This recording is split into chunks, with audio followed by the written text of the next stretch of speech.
नमस्कार, आप देख रहे हैं आर हिंदुस्तान न्यूज। आनंद सक्सेना के साथ संवाददाता हरिओम तिवारी की खबर। और ऐसे रविवार को शहर के सुभाष चौराहे के समीप स्थित कमला लॉज में राष्ट्रीय शोषित पार्टी के पदाधिकारी ने रात्रि विश्राम किया। इसके उपरांत वह सुबह 10 बजे शहीद सम्मान यात्रा को लेकर इटावा की ओर रवाना हुए।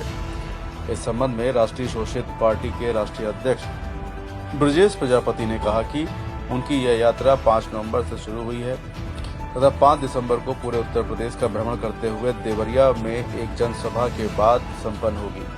उन्होंने आरोप लगाया कि मोदी सरकार शहीदों का सम्मान नहीं करती है। इसका उदाहरण बांदा में शहीद हुए युवक की स्मृति में बनाए गए संग्रहालय व पर्यटन विभाग का ऑफिस बनाने में लगे हुए हैं। कहा कि उनकी पार्टी शहीदों का अपमान बर्दाश्त नहीं करेगी, इसी के लिए यह यात्रा निकाली गई है।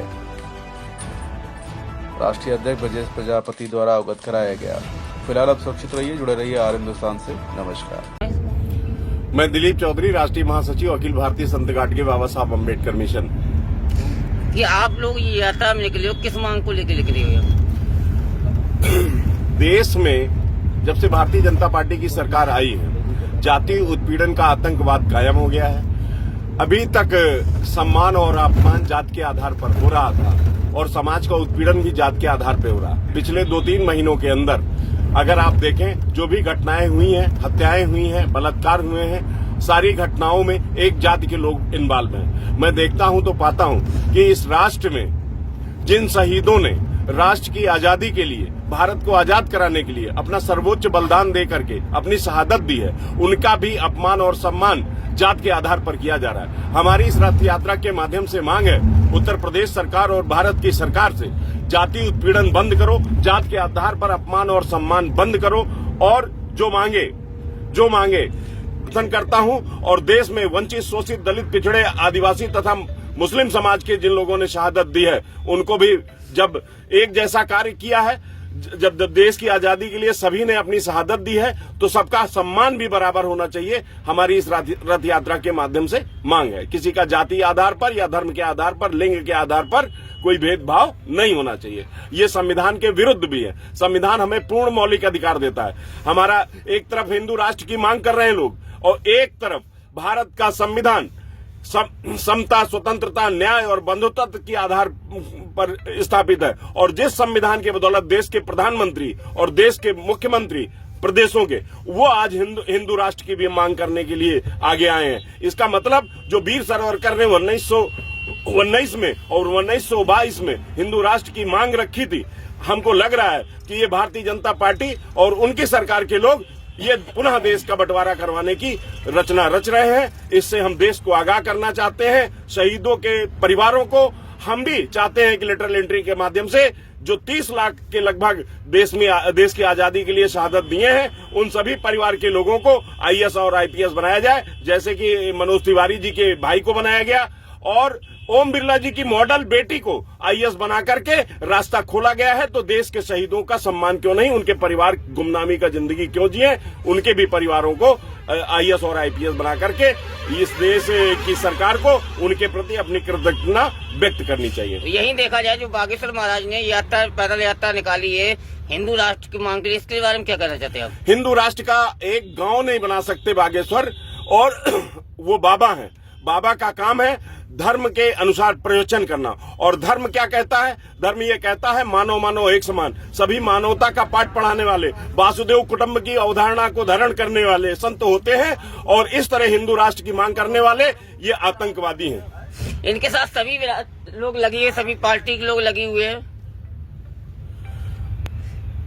इसके बारे में क्या कहना चाहते हैं? ऐसा कुछ नहीं है, चूंकि रामभद्राचार्य जी पहले ही कह चुके हैं, ब्राह्मणों में त्रिगुणायत, चतुर्वेदी, उपाध्याय और कौन कौन से ब्राह्मणों को उन्होंने नीच बता रखा है। जब ब्राह्मण में ही नीच ऊंच की भावना है, तो जो वर्ण व्यवस्था के आधार पर जातियां हैं, जिन जातियों को जात के वर्ण व्यवस्था के आधार पर अपमानित किया गया, शूद्र बनाया गया, जिनका जाति आधार पर उत्पीड़न किया गया, उन सबका पहले रामभद्राचार्य उनके गुरु हैं, वो जवाब दें तो बागेश्वर धाम अपनी यात्रा चलावें। आपकी चालू हुई, कब तक चलेगी यात्रा? ये यात्रा 5 नवंबर जनपद देवरिया से शुरू हुई है। चूंकि एक तरफ नरेंद्र मोदी जी आजादी का अमृत महोत्सव मना रहे हैं, वहीं दूसरी तरफ शहीदों का अपमान कर रहे हैं। उसका जीता जागता उदाहरण है जनपद देवरिया, जहां पर अमर शहीद प्रजापति रामचंद्र विद्यार्थी जी, जो मात्र 13 वर्ष 4 महीने की अवस्था में उन्होंने देवरिया तहसील पर अंग्रेजों को झंडा निकाल करके फेंका था और तिरंगा फहराया था, और वहीं पर ठाकुर उमराव सिंह ने उनको गोली मार करके शहीद कर दिया था, जो उस समय मजिस्ट्रेट थे। उन्हीं की स्मृति में वहां पर संग्रहालय और पार्क बना हुआ था, जिस संग्रहालय परिसर पर उत्तर प्रदेश की भाजपा सरकार पर्यटन विभाग का ऑफिस बना रही है। इसी के विरोध में ये शहीद सम्मान रथ यात्रा निकाली गई है। और जब शहीद सम्मान की बात हम लोग करते हैं तो फिर देखते हैं कि जितने भी दलित, पिछड़े, आदिवासी, अल्पसंख्यक समाज के अमर शहीद हैं, उन सभी शहीदों का अपमान लगातार सरकारें कर रही, उपेक्षा का शिकार है। जैसे जनपद गोरखपुर में जब हम लोग चौरी चरा गए तो वहां पर शहीद होने वालों में भगवान आहिर जी, अब्दुल्ला जी, नजर अली जी, लाल मोहम्मद जी, मेघू वली जी जैसे 19 SC ST OBC अल्पसंख्यक समाज के लोग शहीद हुए, परंतु उनका इतिहास में कहीं वर्णन नहीं है। ठीक इसी तरीके से कुशीनगर में अंग्रेजों भारत छोड़ो आंदोलन के अंतर्गत शहीद होने वालों में बाबूलाल कुशवाहा जी का कहीं पर वर्णन नहीं है। लखनऊ पहुंचते हैं हम लोग तो वीरांगना उदा देवी पासी जी, जिन्होंने 36 अंग्रेजों को गोली मारा था और वो वहां शहीद हुई थी, उनका भी इतिहास में वर्णन नहीं है। इसी तरीके से हम जब लखनऊ में शहीद स्थल में गए, वहां पर आज भी ये लिखा हुआ है कि अज्ञात शहीदों के स्मृति में बनाया गया शहीद स्थल। ये कैसा आजादी का 75वां अमृत महोत्सव है कि आज तक भारत सरकार यह नहीं पता कर पाई है कि इस देश के लिए आजाद कराने के लिए सर्वोच्च बलिदान देते हुए कौन लोग शहीद हुए, उनके नाम भी नहीं मालूम है।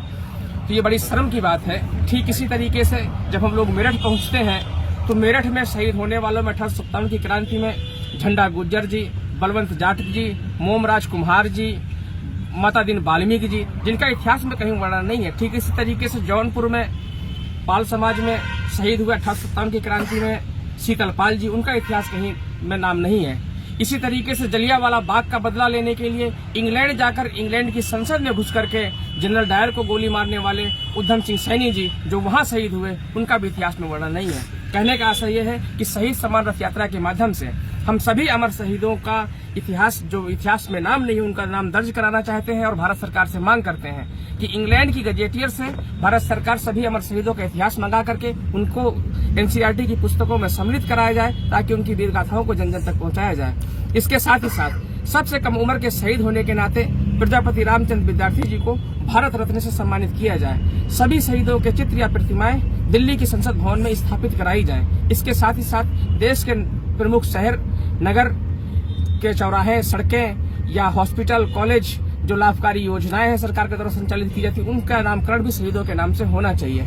इसके साथ ही साथ जब से नरेंद्र मोदी जी देश के प्रधानमंत्री बने हैं, वो लगातार लिटरली एंट्री के माध्यम से बिना किसी परीक्षा पास किए हुए अपने चहेतों को डायरेक्ट IAS IPS बना रहे हैं। जैसे अभी उन्होंने अपनी पार्टी के दिल्ली के पूर्व प्रदेश अध्यक्ष रहे मनोज तिवारी जी के भाई को IAS बनाया, लोकसभा स्पीकर ओम बिरला जी की बेटी को IAS बनाया। तो हमारी नरेंद्र मोदी सरकार से मांग है कि जिस परिवार के सदस्यों ने अपना सर्वोच्च बलिदान देते हुए देश की आजादी में शहीद हुए हैं, उनका परिवार आज भी गुमनाम है, लाचार है, आम नागरिक की जिंदगी जीने के लिए मजबूर है, उन सभी अमर शहीदों के परिवारों को भी लिटररी एंट्री के माध्यम से डायरेक्ट IAS IPS बनाया जाए। यह रथ यात्रा पूरा उत्तर प्रदेश भ्रमण करने के बाद में 5 दिसंबर को देवरिया पहुंचेगी, जिस स्थल पर प्रजापति रामचंद्र विद्यार्थी जी शहीद हुए थे, वहीं पर इस यात्रा का समापन एक विशाल जनसभा के रूप में होगा। धन्यवाद।